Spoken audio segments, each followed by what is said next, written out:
Welcome to your daily dose of salt and light with myself, Nadine Ness. It's Friday today. I always get so excited when it's Friday, but I'm even more excited today because there is an event happening in Saskatchewan. But I was going to say Saskatoon, but it's not in Saskatoon. It's in Regina, and that's Jordan Peterson is having. If you guys are in Saskatchewan and you didn't know about this, Jordan Peterson is having an event, and there's still tickets available. I'm just going to see what it's called. I think he titled it Those Who Wrestle with God. So I have a bit of a story with Jordan Peterson. I'm just looking to see what it's called, and I'll see if I can share it with you guys. But yeah, so I highly recommend you guys go if you're in Saskatchewan. Where is it? Maybe Ticketmaster? Let's see. I met Jordan Peterson, and someone asked me, "How did it go?" Well, I'll tell you guys the story on how it went. Here it is. No, those are in Denmark. Let's see. Maybe it did sell out. Here, Ticketmaster. I'm going to share the screen with you guys in a second once we bring it up.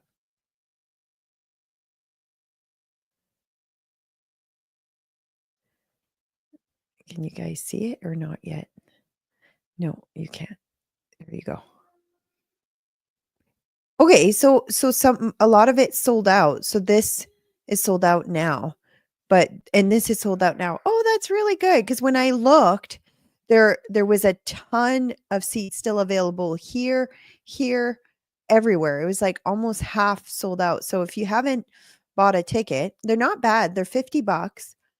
I guess that's probably for the further down. So, but yeah, an evening to transform your life, it's called. But I think he had more, and it's at the Brand Center. Anyways, I'm really excited for that. I'm going to tell you the story of how I first met Jordan Peterson. It was a total God story. So, and I can't take God out because, like, that's the only way I can explain what occurred. So, I have a friend who had bought VIP ticket a long time ago. Jordan Peterson came to Saskatoon, and a friend had bought VIP tickets the year that COVID came. So his appearance, whatever, his tour was canceled at the time, but then he eventually came. So anyone who had tickets were able to use them. And my friend didn't have the people he was supposed to go with weren't able to come. So he messages me. He says, "Hey, do you and Jonathan want to go to Jordan Peterson?" We're like, "Sure." He's like, "I have extra tickets." And so lo and behold, they just weren't just extra ticket. They were like front row, middle right. So I guess middle left to Jordan's side. So, but anyways, I'm on my way there. I'm meeting my husband there because he's working late. So he didn't have time to come home. So I'm meeting him there, and I'm on the drive there, and I get this strong message from the Lord that he's sending me on a mission as I'm driving there.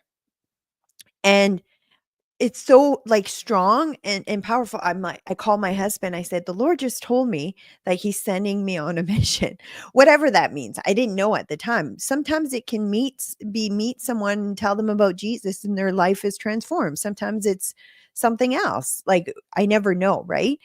And so we arrived there. We're listening to him. We're sitting right front row to the right, and they're VIP tickets. So because they're VIP tickets, you get to take photos with Jordan Peterson afterwards. You don't get to really chat with him, but you get to take photos. And then after the VIP photos, then everyone gets to sit, and then people from the crowd get to ask a couple questions. Now he picks who it is. But anyways, I'm listening to him before the VIP, before the photo, and the Lord says, "I'm going to highlight you." I don't know what that meant, but at the time I find out, okay, he's going to pick some questions. I bet you he's going to pick me. Okay, Lord, what do I say? What do I ask? And he said, "Glorify me." And it's funny because I don't know if Jordan Peterson will watch this live stream eventually, but he said, "Glorify me." And of sure enough, after the photos, there's one person that asks a question first, and then the next one, he says, "Anyone have a question?" So, of course, I raised my hand, and he picks me out of 200 people. So I said, "You talk a lot about God and the Bible, and you just did a study about Exodus, and and you seem to take a lot of from the Bible, but where are you in your relationship with Christ? Do you believe in Jesus Christ?"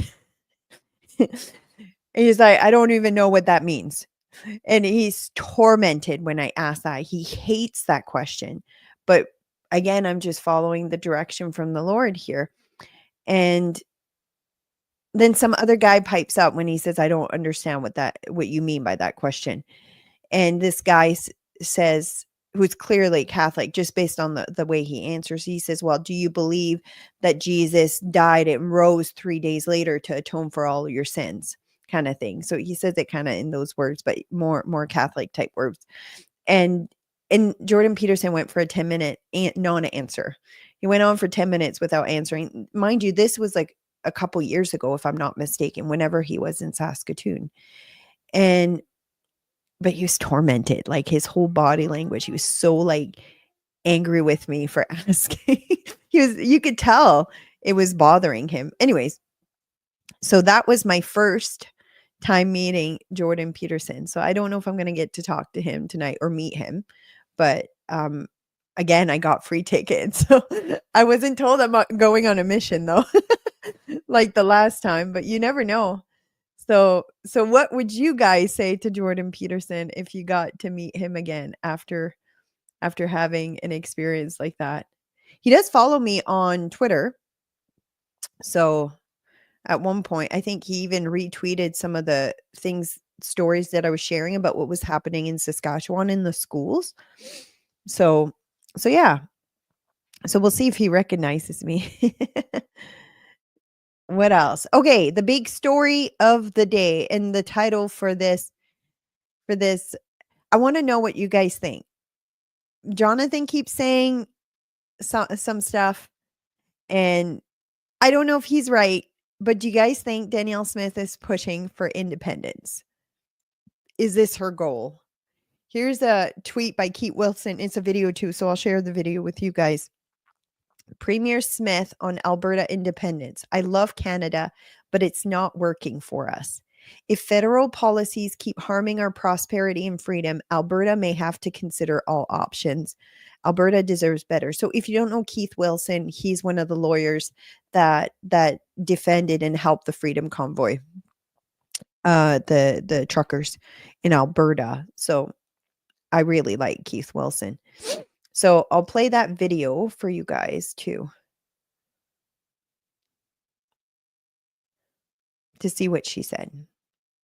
What would you say to those who criticize you for sort of entertaining the idea of Alberta independence as Canada faces a trade war and threats of annexation from the U.S.? Well, I love Canada, and I want Canada to work. I've been on Team Canada from the beginning. It's part of the reason why I've been relentlessly going to the United States and trying to advocate for all of our industries, for all of Canada in every venue I possibly can. But I'm also Premier of Alberta, and quite frankly, at some point, Canada has to start working for Alberta, and it's not right now.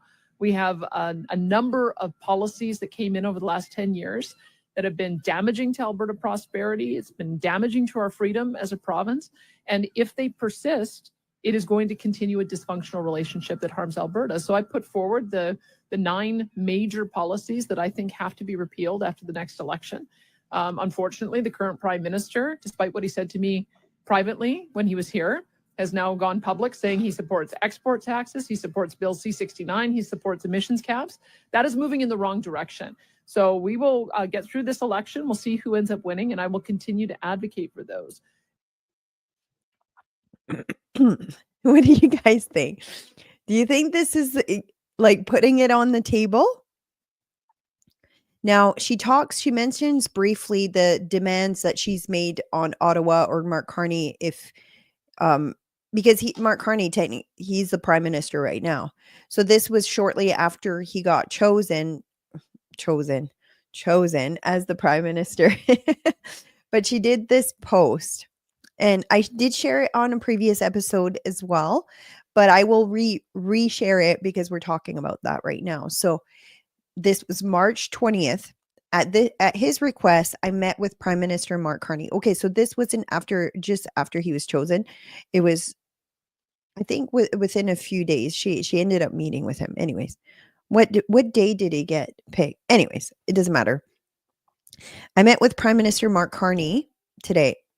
We had a very frank discussion in which I made it clear that Albertans will no longer tolerate the way we've been treated by the federal Liberals over the past 10 years. I provided a specific list of demands. The next prime minister, regardless of who that is, must address within the first 6 months of their term to avoid an unprecedented national unity crisis. Wow, I'm struggling today. This includes guaranteeing Alberta full access to oil and gas corridors to the north, east, and west, repealing Bill 69, aka the No New Pipeline Act, lifting, yeah, you guys can see it. Okay. Lifting the tanker ban off the BC coast, eliminating the oil and gas emissions cap, which is a production cap, scrapping the so-called clean energy regulation, ending the prohibition of single-use plastic, abandoning the net zero car mandate, returning oversight of the industrial carbon tax to the provinces, halting the federal censorship of energy companies. So she says, I also made it clear that Alberta, as owner of resource, will not accept an export tax on restrictions of Alberta oil and gas to the United States, and that our province is no longer agreeable to subsidizing other large provinces who are fully capable of funding themselves. Lastly, I made it clear that she's talking about the transfer payments. So she's saying we don't want to do that anymore. I made it clear that federal mismanagement of Jasper and Banff National Parks resulted in last year's tragic wildfire in Jasper and is endangering Banff, and the situation must be rectified immediately. With the federal election about to be called, I encourage all Albertans to get involved in what is likely one of the most pivotal and important elections in our nation's history, and to support the party and candidate that have consistently advocated for freeing Alberta from federal overreach and the repeated economic attacks our province has faced from Ottawa over the past 10 years. So that was like a pretty strongly worded. But my husband says he thinks she's positioning herself for independence, because he says she's putting it on the table and say, hey, if you're not going to do this, we're going to have a national unity crisis. So, and then since there was recently a poll that showed support really growing for Alberta independence, and since then her wording has changed a little bit. Sorry, I'm going to cover a little bit of comments here. Alvi says there's a controversial study co-authored by Jordan Peterson suggesting Christ is King is hate speech. No, I've seen what you're talking about. And what they're talking about is the people who are using that term are also using pushing anti-Semitic narratives. Greg Bine, how do you say it? Bine? You don't wrestle with God and win. And the end of Jacob's troubles is nay. Is that Neigh? I've never heard that word. Is nay? Does that mean it ends? Hi, Firecracker. I forgot to say hi to everyone. Heather's watching. Almost everyone is here. Amanda, is Jonathan watching too? Amanda, your husband? Maria, hi, Maria. Hi, Elvie. Are we missing David? No, David is there. Hi, David. Firecracker. Oh, no, Jonathan's there. I see his comment now. Jonathan says, I don't think Smith is a full-blown separatist, but I think she leans that way. I think she's doing it more for leverage. Yeah, kind of the same way Quebec has done for years, right? So Maria says, it's no secret Canada will be blank if Alberta joins the US or separates. And well, I don't want to say the word. Brenda says she believes my husband is correct. It's hard to know. And I don't think she's going to put all her cards out there. She has to be very strategic. But it's interesting. Did you guys see the article by Preston Manning? Here, let's see. I'm going to see if I can bring it up. I was actually talking to Preston Manning today. I'm trying to see if he'll come on my show. He didn't say no, and I think he will, but he told me to oh, where was it? Here. I can't bring it up there, but I can bring it up on the right wording. I'll bring it up here. A friend of mine emailed it to me. And it reminded me, oh, I should call him and see. So on our phone conversation, he was saying it's not as easy as people think. And he listed a bunch of things that would need to occur for separation to even happen. It's not like an easy willy-nilly thing. And then he said the Congress would have to be in agreement with it. And he doesn't see that. That's if it was to join the US. And he didn't see that as being a possibility. It's in the Globe and Mail. Let's see. I'll just write that down. Globe and Mail. Yeah, here you go. I'll switch it. Main.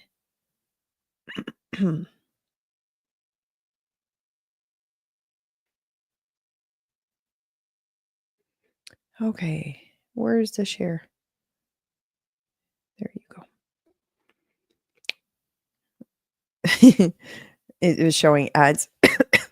It says Mark Carney poses a threat to national unity.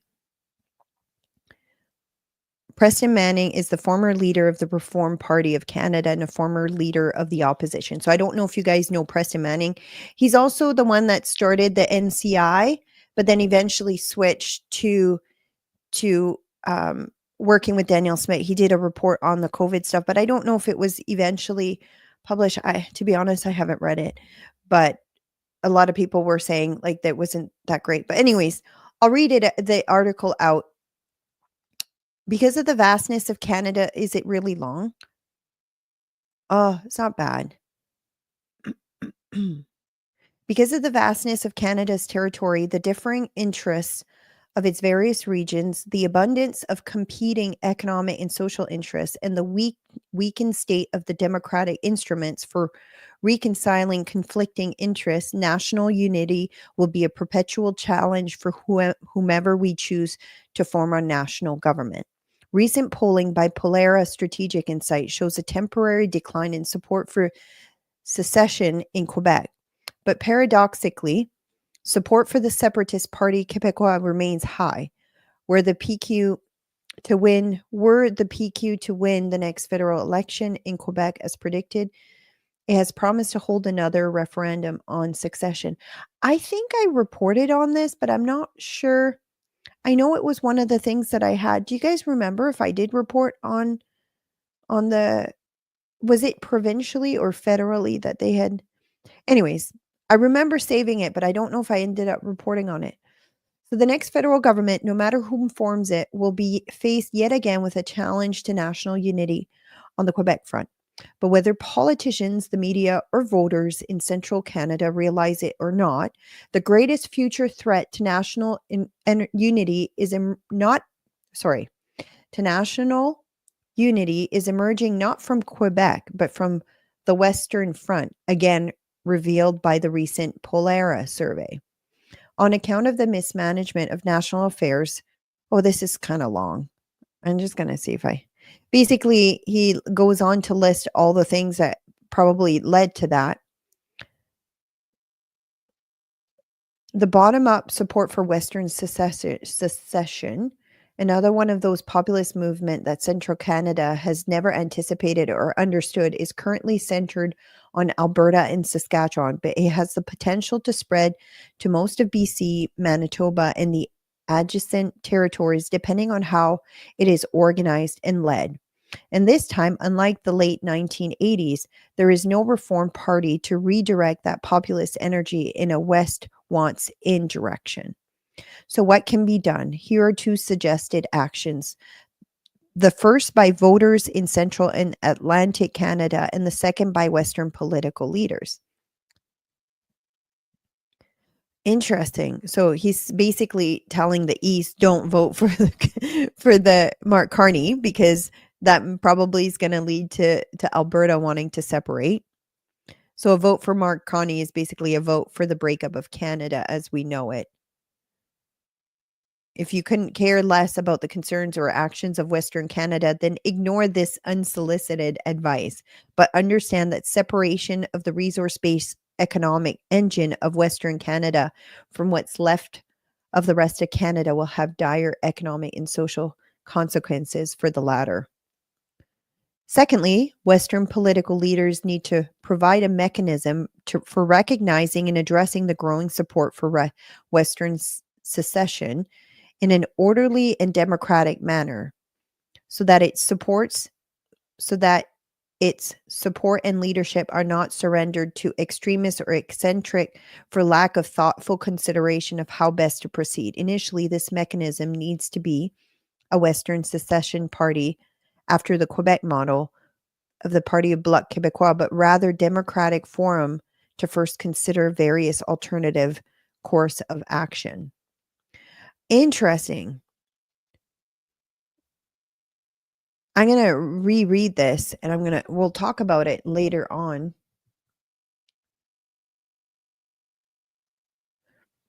I'm just going to cover a few comments here. Hi, Eva, who's watching from Facebook. Maria says, Jonathan, I agree on the leveraging aspect. Okay. So I guess the word that I didn't understand before, what means near? What was that here? Oh, wow. There's a lot of comments. Where did it go? Roger suggested, so we were talking about Jordan Peterson, and I'm meeting him tonight. He suggested asking him, how is the Lord working in your life as you read the Gospels?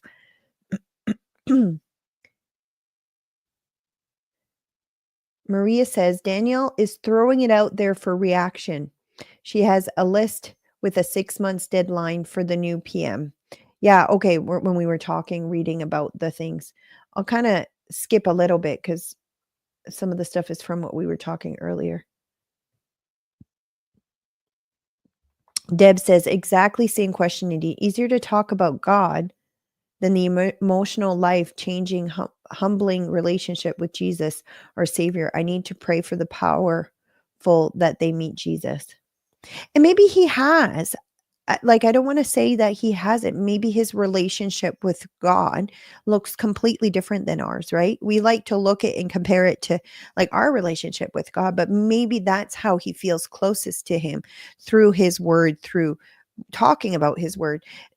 I don't want to be too judgy, especially like I know there when I first became a Christian, a lot of people looked at my life. They're like, oh, she can't be a Christian. She still swears. She can't be a Christian. She still does this. She still parties. She still, and eventually, like God kind of worked. Like, I'm like, if you only knew the struggle with sin that I have, swearing is the least of it. But as kind of God filtered and worked on some of the other sins that I had, then he eventually brought to the table other sins like swearing. So that's why it's very rare you'll hear me say a bad word. I try not to. But again, I'm a sinful human being that is not perfect and never will be perfect.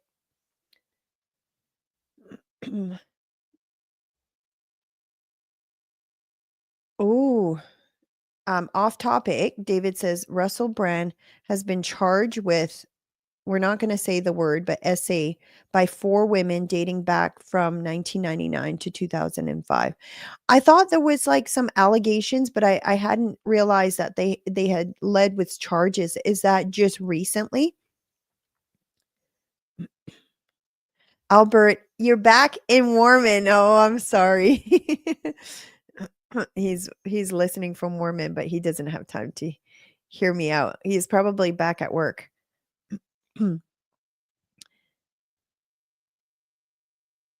Yeah, Maria says they've been after him for a couple years. Like, I don't know if they were just suing and now it's led to a charge. Oh, I put way too much sugar in that one. Or maple syrup. It's a tea and I put too much. Maria says, I always like Preston. He has a nice manner about him. He's extremely smart, very strategic.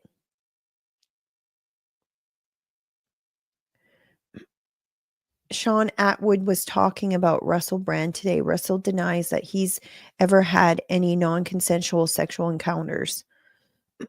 I know he's denied the allegations. This had come out, I think, before he found Christ. And but there's been some questionable behavior, as in I'm not meaning his like whole life. Obviously, he was not saved and he lived a very promiscuous life. So that kind of stuff wouldn't necessarily shock me, but he's also went on the defense for the Tates recently. So I'm like, that's questionable for me, especially when there's like video evidence and so much evidence of the charges of the allegations online. Greg says Canada has no vision for the nation equal provincial representation Senate to counter the HOC Ontario Quebec mob rule colonialism by population imperialism. Gosh, you're using like hard to say words, Greg. my French in me is struggling. Dev says Alberta strong and free. Oh my gosh, there's so many comments, you guys. I can't keep up. Okay. I'll let you guys talk amongst each other. But David says, okay, I will cover a few more because I'm almost there. David says, they said after an 18-month investigation, which is probably the amount of time the allegations first surfaced. So they've been investigating for him for 18 months. Yeah, Kenzie says Russell has admitted to being promiscuous in his past, but was clear he had never had non-consensual interactions. I guess it's going to be interesting to see what kind of evidence is going to come out. And David says, I do not believe all women. No. And I will tell you, as a former police officer, I don't either. I've seen so many false allegations and where reporting occurred that either it was like in a divorce, like especially in divorce, those are so awful. So I've seen it in those cases. I've seen it with church leadership as well. I've seen it in which I'm not saying that none of the church abuse didn't occur. There's quite a lot that has occurred. And I covered this on an episode with Kelly. If you haven't seen it, it was maybe a couple months ago where we talk about sexual abuse in the church. But yeah, I've seen so many times someone accused like an ex-boyfriend or things like that, where it actually comes out that it was false and they actually admitted that it wasn't true. So I've kind of, and what really bothers me is when people do that, it really, really harms real victims. It really harms victims who have been sexually abused. And like I said, even though there hasn't yet been a conviction with the Tates, the reason I'm so convicted on that is I have seen the evidence that is out there that any of you could find on Twitter of videos of the abuse, video of him having sexual intercourse with a 15-year-old, all of that, him bragging about it, openly admitting to doing all of these things. So even just as a police investigator or former police investigator who would have investigated those cases, I'm like, yeah, okay, this all meets the elements of the offense. Maria says essay accusations ruins lives and must not be taken lightly. Yeah, did you guys watch? There was I think it was on was it Dr. Phil? There was a mom and a dad and two girls, and they did a polygraph on the mom, and she had been saying for years that the ex-husband had sexually abused the girls when they were younger. And but she does a polygraph and it turns out she was lying, and his entire life had been ruined, where everyone thought he was a pedophile for years, and he passed the polygraph. He had never done anything. Like that kind of damage, it does ruin lives. I do think there needs to be more legal proceedings against false allegations. And also, like, one of the things too, one of the cases that I saw is where apparently a sexual assault had occurred, but they never pursued charges, but they'll sue. When that happens too, I'm like, okay, do you want justice or are you just looking to make money as well? So, but I'm glad that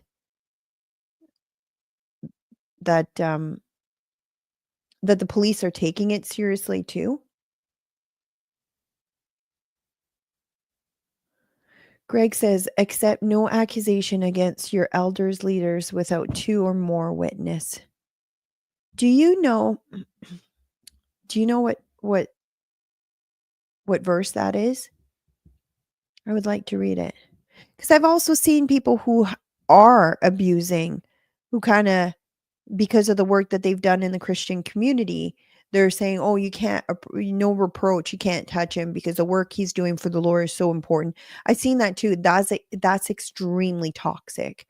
Not only toxic, it means the victims continue being victims. It tells a great message to every other victim out there. You better not come forward. So, but I also have seen like false allegations.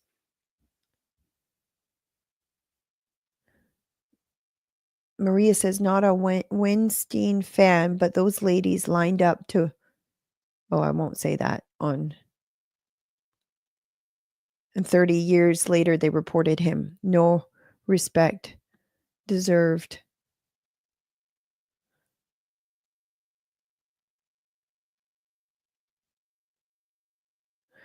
Kenzie says, I read the other day that one priest has been convicted of SA during the residential school. Is that just recently?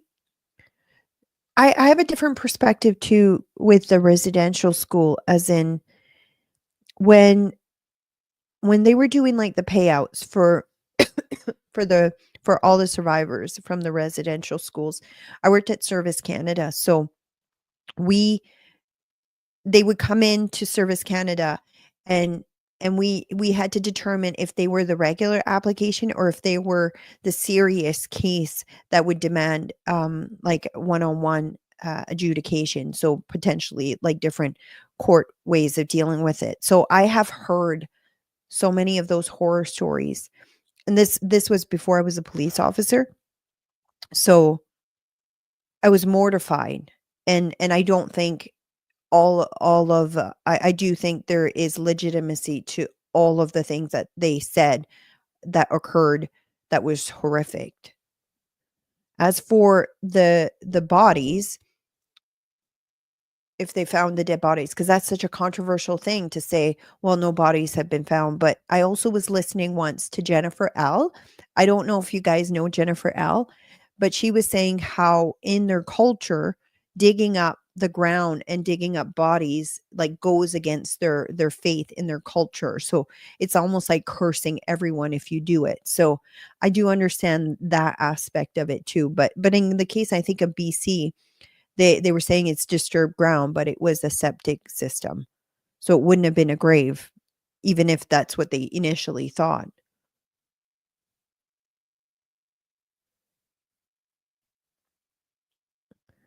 Um, Harry, you said he's saying if Alberta separates, it's just giving the province the power from federal government. It's still not giving the people the power. Okay, I've got to end this episode somewhere early today, so I can't go too long. So let's get to the other topics at hand. Or is there more to cover for the Daniel Smith? Oh, here's a video. I'll just share the tweet by David. First, Carney admits that Canada wasn't targeted by Wednesday's tariff. Then he says Canada's old relationship with the US is over. Finally, he admits that the US is still our biggest trading partner. Following Carney's logic, me neither, but let's listen to it.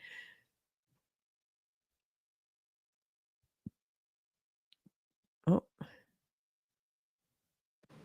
Yesterday's actions by the U.S. administration, while not specifically targeting Canada, will rupture the global economy and adversely affect global economic growth. Our old relationship of steadily deepening integration with the United States is over. Is the U.S. still our ally? The U.S. Absolutely. Look, the U.S. is absolutely our ally. It's our ally in security and defense partnerships. It's our most important security ally. For example, it's still, even with these tariffs, the largest trading partner. Yesterday's actions by the U.S. administration, not. Let's see what else I got here. I have a few things. This is a video by Mario Zelaya. Again, I'm sharing a lot of his stuff because it's really good content. But he made this video that makes really good points. I can't believe I didn't see this before. But Mark Carney and the Liberals, they need conflict with Donald Trump in order to win. That is the ace in the hole that they have. The fact that the boomers, the number one issue they care about is how to deal with Donald Trump. Why on earth would Mark Carney ever announce tariffs on Donald Trump when he left Canada and Mexico out of the reciprocal tariffs that he announced yesterday? Just shortly afterwards, he said, okay, I'm going to implement tariffs on over $8 billion worth of goods on the US. Mark Carney is escalating things with the Americans. Donald Trump left us out of what was announced yesterday. Like, did no one tell that to Carney? Like, has no one talked to him about this? Does he not realize what he's doing? This is a strategic war of escalation because he needs this conflict in order to get the votes. That was the ace that he had.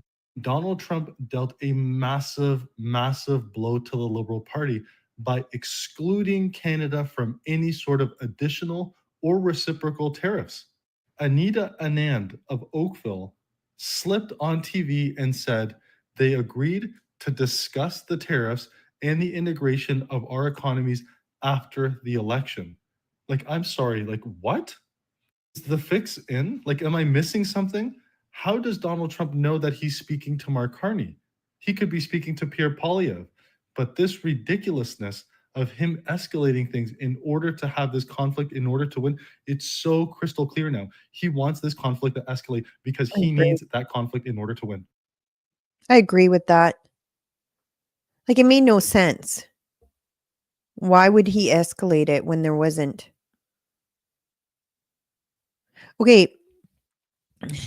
Maybe I won't share this tweet, but it's kind of doom and gloom. But I will share it.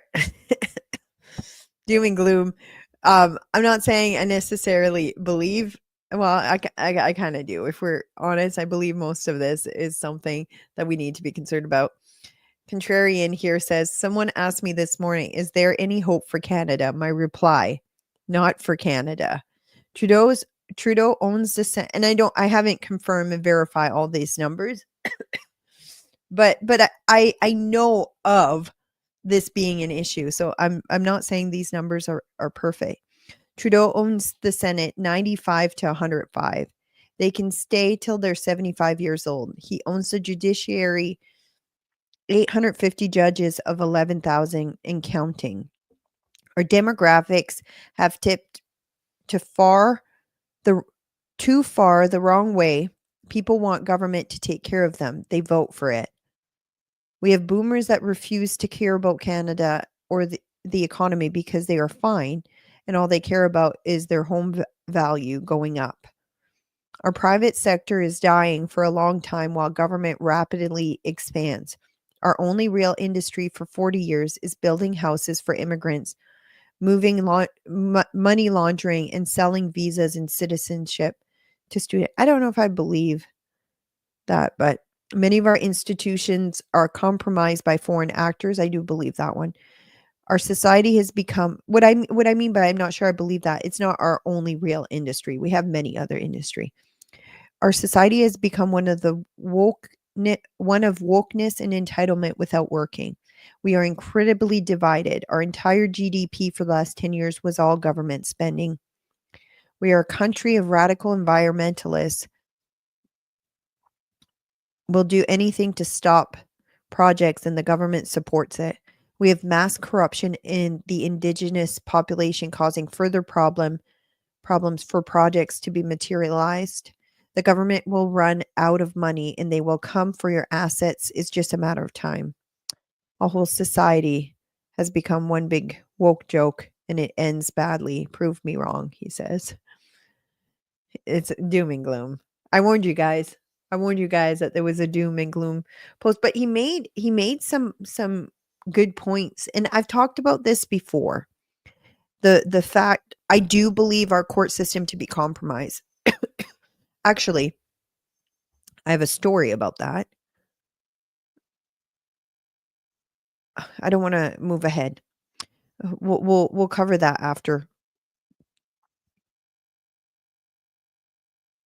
I do believe it to be compromised, and you're seeing it in the difference, the two-tiered justice system we have. For example, Tamara and Chris Barber were just found guilty of mischief yesterday for organizing or being part of the protest. And then there was no violence, there was nothing violent during the protest, but yet you have people saying death to Canada, burning Canadian flags, being violent, assaulting people, and there's no charges when they're protesting the Palestinian Israel or the Hamas Palestinian and anti-Israel protests, anti-Jew protests that are happening in Canada, like spreading hate speech, like full-on hate speech, saying that they want to murder the Jews, destroy Israel. So, but no charges. Brenda says, I'm so tired of accusations, boomers, which only cause divisiveness. I only know one out of many. I think the reason that they're saying boomers a lot, because if you look at the polling, the voting intentions of the majority are the ones that are pushing the liberals up in the poll versus the younger people aren't. So you're one of the good ones, Brenda. If you're watching this show, you're likely one of the good ones. And where do you live, Brenda? Are you from Alberta? Because I think most boomers in Alberta are not supporting the liberals. People suggested I read the book Grave Error. You know what? You're not the first one to suggest it. I haven't read it. LV says wokeness is very bad in SK. DEI is a profitable business. Yes, it is. Kenzie says, yep, we're in a bad state. And if you ask a liberal what has come out good from the past 10 years, answers are basically pharmacare, dental care, and nothing of substance. This was another tweet that I thought was good. If you're voting in Canada based on how you feel about the US president, you've already surrendered your sovereignty and independence. This is a big story. Canada's economy sheds 33,000 jobs in March. So we lost 33,000 jobs in March based on Statistics Canada. So that's from BNN Bloomberg. It's not looking good. Oh, this was another great video by Jasmine Lane. Let's play it. I like her spiciness. This is probably one of the craziest responses to the Trump tariff situation that's going on right now. I came across this in Canada. You have unhinged yourself. It says Russia, Belarus, and North Korea were exempt from Trump's tariffs. Ukraine was slapped with 10%. Then there's comments in here going on saying that, Trump welcomes Russian trade with open arms. And my word, if y'all would stop being so emotional and just think about the facts here, you wouldn't have to post embarrassing things like this on the internet. I don't know if you're ready for this one, but just a heads up that Russia, Belarus, and North Korea already have tariffs. They already have trading sanctions from both Canada and the US, by the way. Do you want to know who Donald Trump put tariffs on? Countries that he trades with, which is not Russia, Belarus, and North Korea. You can't tariff somebody that you do barely any business with. And do you want to know why Ukraine got hit with tariffs from Donald Trump? Because they're a trading partner. That's what he is doing. He's not sitting here making a special case because he just loves all of those other places so much. There's no trade left to tariff. How can you put tariffs on something when there's no trade left to tariff? Because you have already sanctioned the crap out of them and you have already essentially ceased almost all of your trading relationship. Well, what about Belarus and North Korea? I don't know. When is the last time you went somewhere and you saw made in North Korea in the store? There is almost no real imports or exports happening in either of those countries. Before you go and mass share things like that, please use your brain and do some critical thinking here. Do some research. But see, that's the thing. A lot of them just don't know that. They just parrot narratives, right? That they won't actually go and look into things before they share it. They'll just parrot the same narratives. But it's it's interesting. We do trade a little bit with Russia. I don't think we do with anything with North Korea. But maybe that even stopped with Russia. I think it stopped after they invaded into Ukraine. Brenda says, strong woman. She's a force to be reckoned with. She is. I think she's, I'm going to meet her. She's going to Ottawa to the Canada Strong and Free Network this next week. Yeah. The 9th. So her and I are going to meet up. Maria says they swallow it like a sandwich. She writes. Kenzie says Russia has become self-sufficient since worldwide sanctions. Sass Freedom Girl says, I love Jasmine. You know what? I do too. She's really good at talking about the issues in like a way that kind of makes you like want to act too.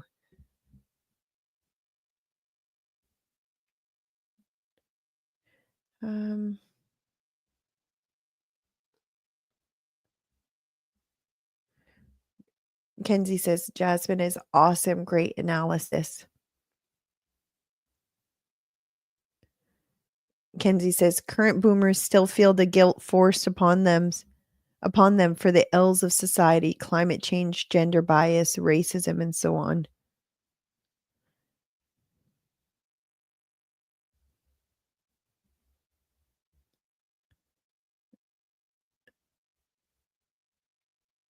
So Greg said she's a denier of Jesus, God's warning about this, the millennium of climate change and times due to Earth's increasing actual tilt and mag. Who you're talking about, Jasmine? Well, someone might not know Jesus, yes, yet. So maybe she will one day. I'm not careful about who I associate with, as in if they are Christians or believers or not. God associated with a lot of non-believers. And And we're not going to spread the gospel of Jesus if we're only doing it among like people who have the exact same faith as us. We're supposed to do it with non-believers. Kenzie's saying she is a Christian. And again, I said this earlier. We have to be really careful as Christians that we're not looking, and I've been guilty of this in the past too. But we're not looking at someone else's walk with God and saying they can't be Christian because they're doing this or they're doing that. They have their own walk. God is working on them, maybe at a very different pace than he did on you. Or maybe you were a believer your whole life, so you don't even know the struggles because you didn't live a whole life like completely full of sin because you didn't know Christ. You didn't know the moral code, what is correct and what is not, what is sin and what is not. So like I said, I know people said the same thing about me, and people will still say the same thing about me because I'm not a pastor, because I don't just preach the gospel every single day. So Kenzie says she has said on her show she is, and I have had conversation with her recently, and those conversations led me to believe that she did have a personal relationship with God. She's been through a lot, so I don't know. I won't talk about it publicly, but she's a really strong woman, and I really like her. Okay, the NDP. What did I title this? I can't remember. The NDP is getting weird. Yeah, NDP goes full weird is what I titled. The OnlyFans creator who joined NDP campaign trail dropped over disrespectful Holocaust video. So no, they didn't drop her because she was an OnlyFans creator. They dropped her because which I agree. Either way, she should have never been brought in. But I have some videos of a campaign video. As Canadians, we're proud the American military does not get to. I've got to switch to the big screen now. Yeah, just give me a sec so you guys can hear it.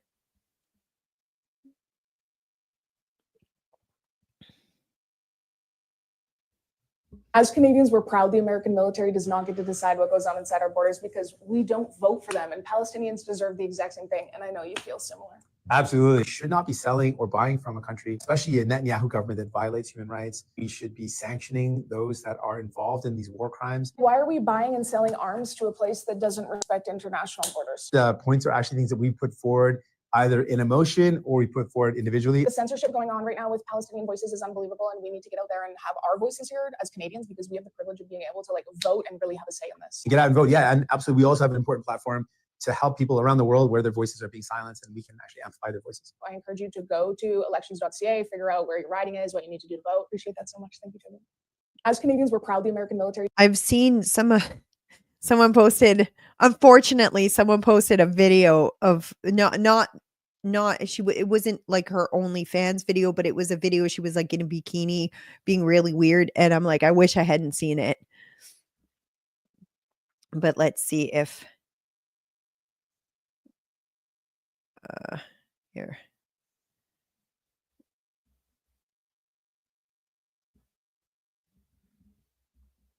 Let's see if what else I've got next here.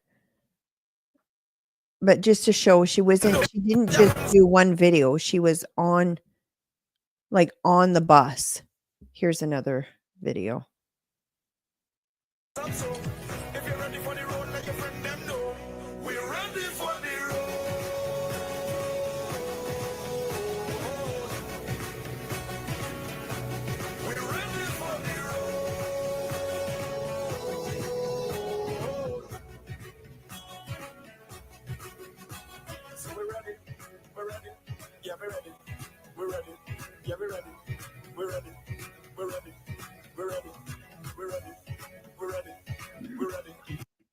So that was one of the campaign videos. I will. Maria says NDP should just hire Gilmore. She's unemployed again. It's okay. What are you guys' thoughts? Do you think that Do you think that this is occurring so that the NDP voters can be pushed to the Liberals and ensure a Liberal government and not the Conservatives? Because part of me is almost thinking, are they doing this on purpose to push the left voters all to Liberals and not NDP? I don't know. Now, this is another photo. Okay, and I want to make a point to this. The last known photo of the NDP before it disappears forever. These are not just any animal masks. These are fetish masks. So, and it's kind of a part of the furry community. So I don't know why anyone would even take a picture with people who are wearing that. Like he's posing with them. But it just goes to show, like, this is sick. I don't know where that was taken.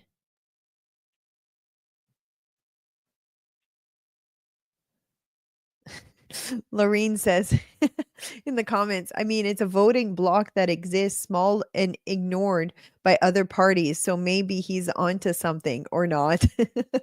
And Brittany from BC says, I have questions. But that's the NDP for you. Kenzie says, it's crossed my mind. Singh is crashing his own party. Like who hires an OnlyFans content creator, whatever you want to call it? I don't want to use the word in case it kind of blocks it, but who does that to help with campaigning? Now, I understand wanting to get some influencers to come in and help get the word out to, like Brittany, this girl here, will show you her account. She's been advocating for this for the Conservative Party. Basically, if you want to get the young voter base, then you need to reach them where they're at, which is on social media, which is on TikTok and stuff. So she's been advocating for this kind of stuff with the Conservative Party. So I fully agree with them starting to do that. But you should be vetting who you're aligning yourself with for campaigning. This girl is not someone they should have even considered. I'm just going to see if the article, if they list I hadn't read it all. They're saying that her content is rated R.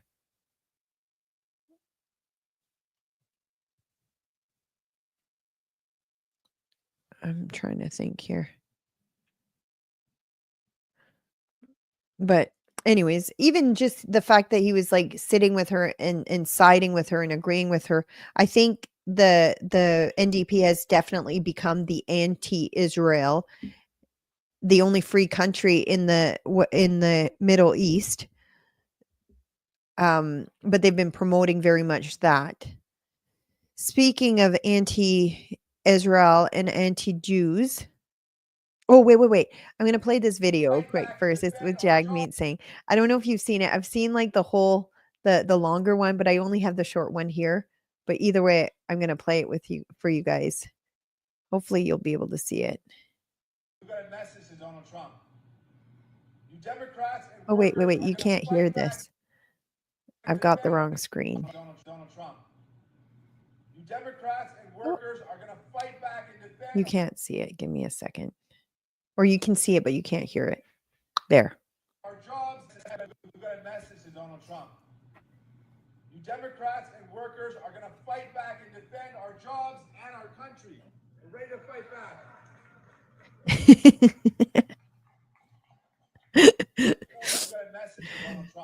It's kind of funny when they have these people in the background. I was looking at the ones like Pierre had, like they had one that was so like expressive. I still don't understand why they do that, because it can be so tricky. It can be so sensitive, especially if they react like that. But that was like a classic eye roll. Here, let's do again. Let's might as well do it again. Ready to fight back. She's like, yeah. Anyways, I thought it was funny, so I wanted to share it with you guys. Now, Cat Canada made this post, and I agree with her. One, okay to block the streets, not okay to block the streets. There's been a lot of protests happening. And like I've said before, I'm all for free speech and protests as long as it's not affecting other people's rights. So like I've said before, the convoy and stuff, they still had streets open. I was there. There was no streets closed. It was less lanes, but they still had the streets open for people to come and go. Except on Saturday, it was open. It's just people were traveling and there were so many cars like centered into Ottawa that it was slow moving because of the traffic. But so the part that I wasn't okay with was the honking, because that really did affect other people's freedom and opportunity to enjoy their establishment or their house and stuff. So, but I've seen the protests that are happening everywhere all the time now in Canada. Like right now they're in where I don't know if they are today, but they were at McGill University, had taken over all of the a lot of the buildings. Buildings are currently being occupied and the administration is doing nothing about it, what has happened to Canada.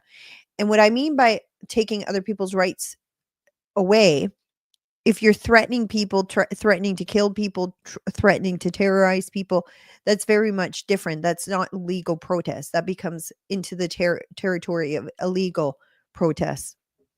So if you're sharing extremist flags that has hate, and I say this as in hate speech, you can have things that are deemed hate speech that aren't necessarily hate speech, but when you have death to a country or you're burning the Canadian flag, you're saying things like death to Canada, that crosses the line. Now I want to share this video. I don't know if you follow this girl too. She makes a lot of really good videos and she's very articulate. I'm just going to see what her name is. Give me one sec. Alicia Lebon.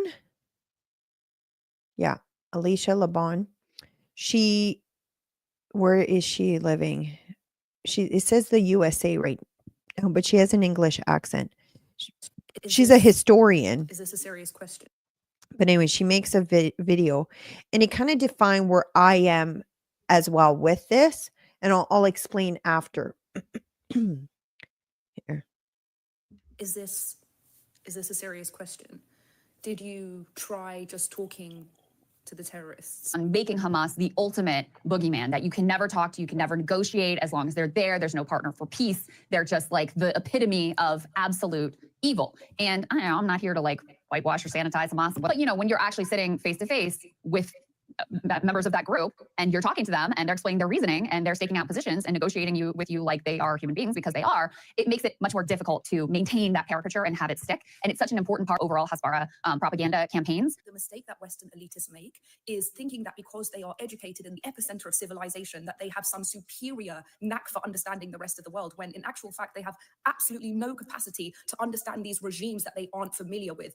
When these regimes give you their reasoning and their explanation, guess what? It's a red herring. Their underlying motivation is that this land, wherever it is in the world, they believe that that land is divinely ordained for them. And their objective is to kill everybody who doesn't agree or who doesn't comply. So how dare you, who is not subjected to the threat of terrorism on a daily basis, who doesn't have to live under a terrorist regime, sit on your high horse and judge the people in the Middle East as if we haven't spent 1,400 years trying to negotiate our way out of jihadism, as if 1,400 years ago when the jihadists came to Iran and said, submit to our rule or we will send you a people who love death more than they love life, as if we didn't try just reasoning with them, as if the people of Iran haven't tried just talking to the terrorist regime occupying Iran, as if Afghan women haven't tried just reasoning with the Taliban enforcing mandatory veil over their faces and not allowing them to speak in public, as if the Christian Congolese who were beheaded by Islamists didn't try just talking to them and asking them not to behead them. And yes, jihadists are human beings, as you accurately pointed out. Do you know who else is a human being? Charles Manson. Did you try just asking Charles Manson not to kill people? How about Ted Bundy? Why not? What's the point of a criminal justice system? Why not just say, hey, Ted, could you just not kill and rape women forevermore? What about Hitler? Hitler Did you ever try talking to Hitler? Guess what? Yeah, there were many years where diplomatic efforts were attempted with Hitler, but didn't work out because you see, Hitler had a death mission and you can't negotiate with people who have a death wish. So no, we don't need to listen to anything they have to say. We've been listening for 1400 years. And the only time that I intend on listening to jihadists is when they're on trial in an international court of justice that finally has the wherewithal and moral clarity to de-jihadify the Middle East. That's the only time I intend on listening to jihadists going forward. So what I wanted to share my thoughts. I've been having a hard time vocalizing, not really, but a little bit, where I stand all of this, and I've found the word. I am anti jihadism. I am anti that. If you're planning on taking over the world and enforcing Sharia law wherever you go, I am anti that. So this lady just does such a good job at explaining at going into history. So if you don't follow her already, I'll show you what her account is here.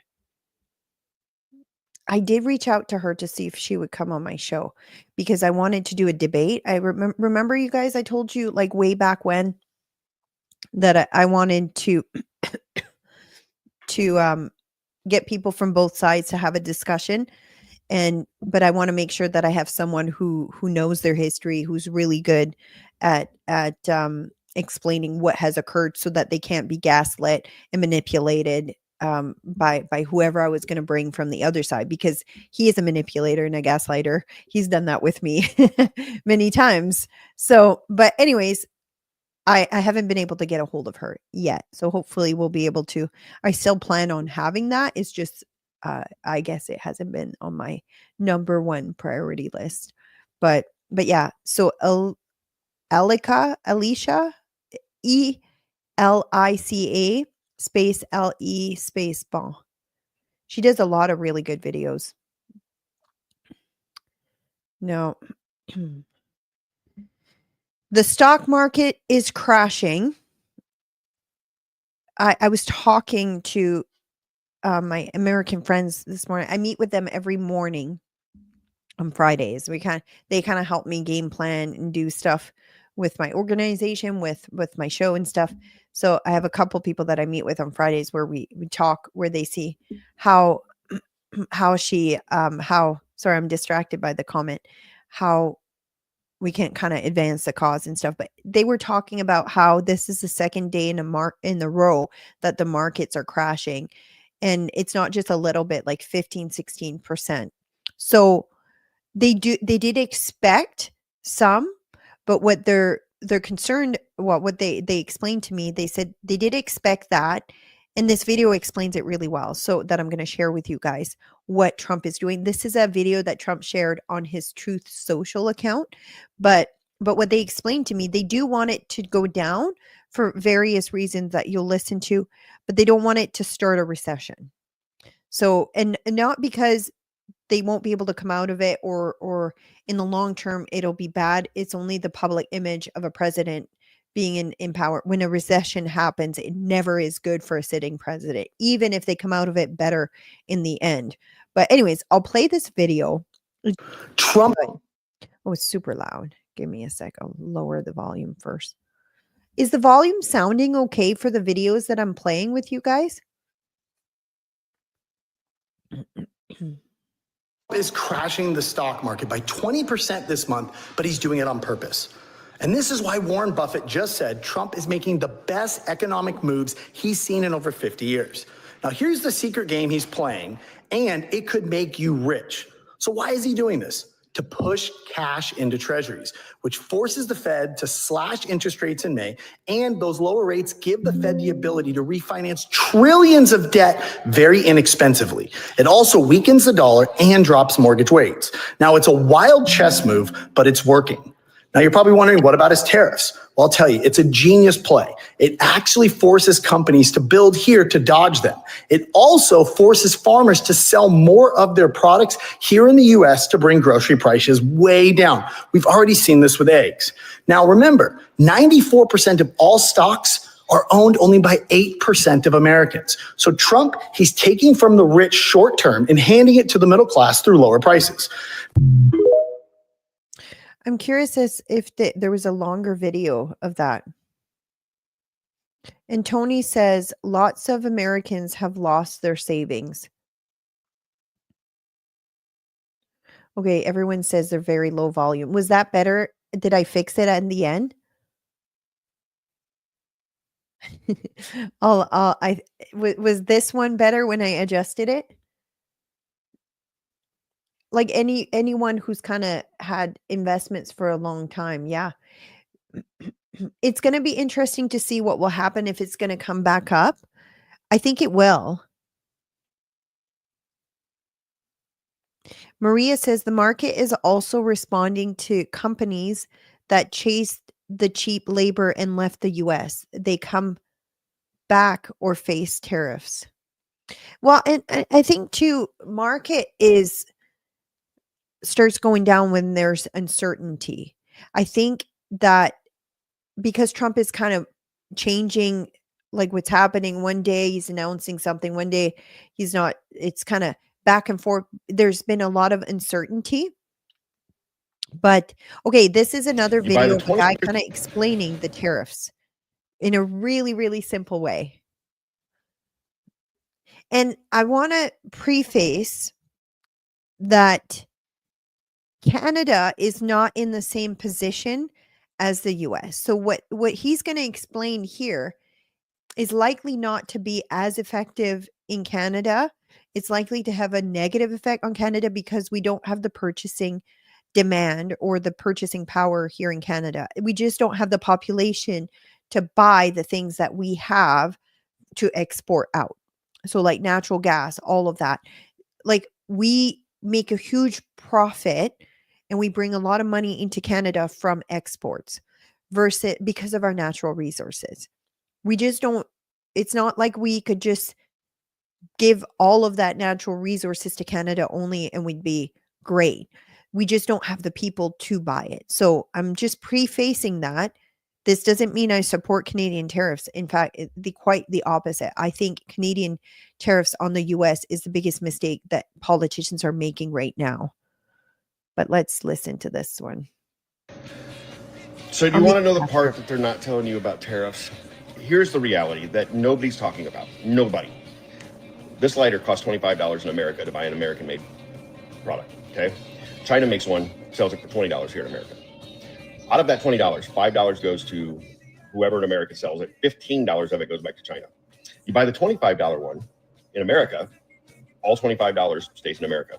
So now we want to say, let's balance this out, and we're going to put a 50% tariff on Chinese goods. Now this lighter costs $30 to sell in the United States. Now you have the US made one at $25. It is cheaper. It's more expensive in the big picture. I get it, but it's now cheaper. So people are going to buy the American made one. 100% of the $25 that you spend stays in America, stays here. The demand increases for that business has to hire employees. When many businesses hire employees, that creates a supply shortage of employees, which make wages go up. Is this more expensive for the consumer in the short term? Yes, but you're getting a better product. You're getting a better product for your money, and the money is staying local. Okay, you're not funding these other countries and their businesses. That is the purpose behind all of this. Will we have a recession? Yes. Will prices go up in the short term? Yes. But the lagging effect is all of that money now stays here with us. It's not leaving the country, which gives us more money in the United States to go around for everybody. Of course, every nation in the world is going to say, we're being bad neighbors and bad business partners. Well, of course, we've made them rich. And now we as a people are suffering. We want our money back. Why is that so hard? It's not ideal, but it works and it makes sense. And I'm not a pro-Trumper at all, but I believe in it. I'm a business owner. I know how it works.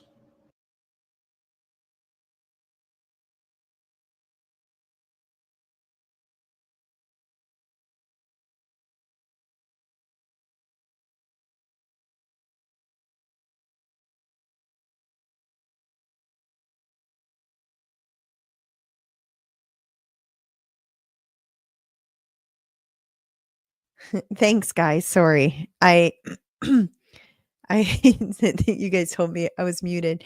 I was reading Kenzie's comment. She said Trump is doing the right thing economically. He just doesn't explain it well, purposefully or not. Which I and the funny part is the purposefully or not.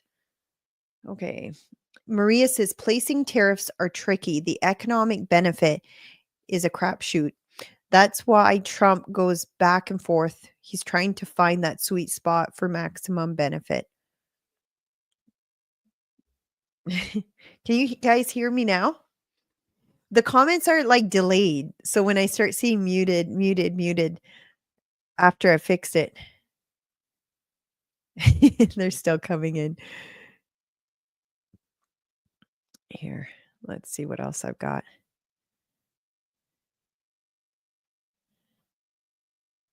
Okay.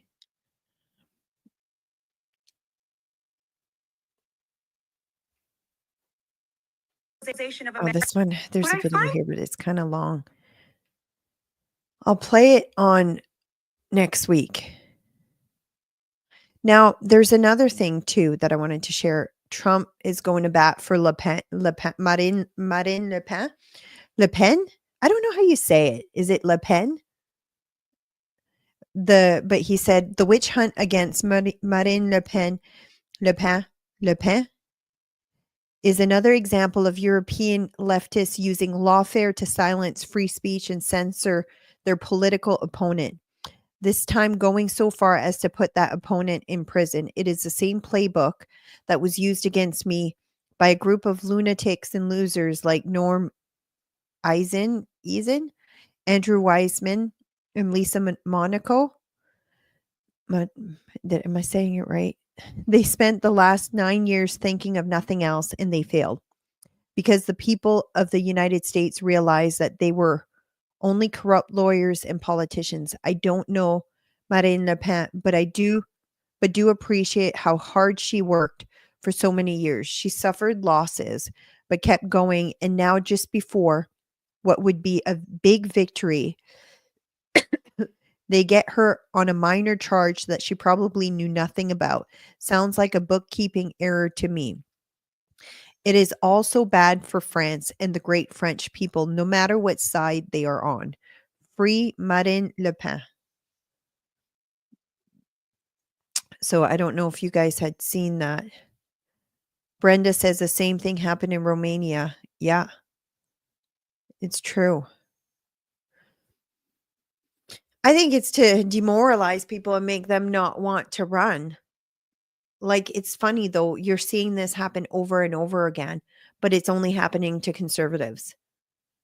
How do we stop that? And it's likely even going to happen here at some point. It already is to a certain extent. Look at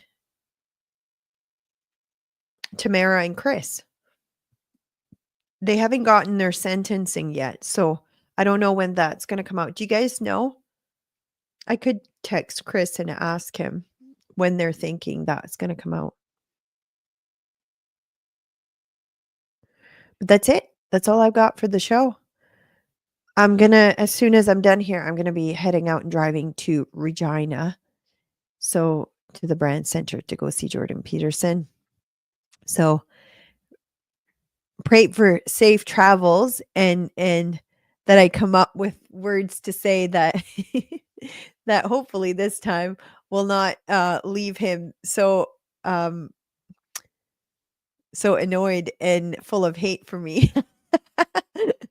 If you don't know what I'm talking about, go back and watch the beginning of this episode. I shared a story of how I met Jordan Peterson last time he came to Saskatoon at an event, and I asked him where his relationship with Christ was, if he believed in Jesus Christ. And he didn't like that question very much. But anyways, I'm going to let you guys go. I may go do some posting or go live or something while I'm there. We'll see. I don't know where I'll be sitting. These are gifted tickets. So, but I think it'll be good ones. Maybe not this as good as the last one, but we'll see. And I will see you guys on Monday. So, and just a reminder, next week, I will be traveling And Roger says, ask him, is Jesus God? Greg says, Peterson has a form of godliness without understanding its power.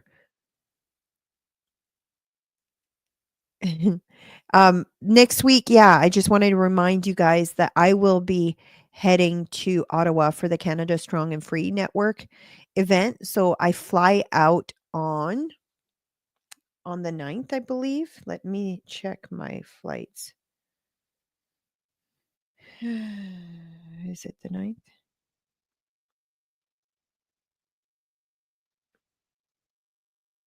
I think it's the 9th. It might be the 8th.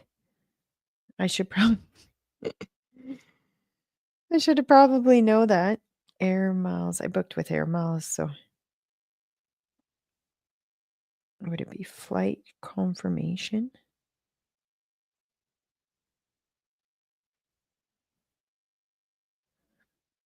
Yeah, here you go. April 9th. Yeah. So I fly out at 6 a.m. So I won't be doing a live on Wednesday the 9th because I'll be in the air flying all over Canada. But I will probably do some filming or whatever, live streaming while I'm there. It starts the 9th in the evening. I get there, I think, around 1. Yeah, 1:20. And it starts, I think, after supper. And then I don't know who else I'm gonna meet there, but I will be coming on Monday to do a live stream. So I'll remind you guys then. And if you weren't here, I switched from instead of daily now, it's Monday, Wednesday, Fridays. So, and yesterday I worked on my website most of the day.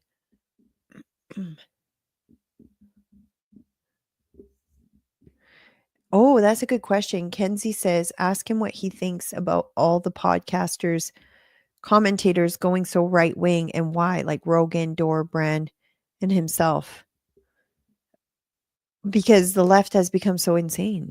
I already know the answer to that. That's why I'm considered right wing. I was a lefty my whole life until I went insane.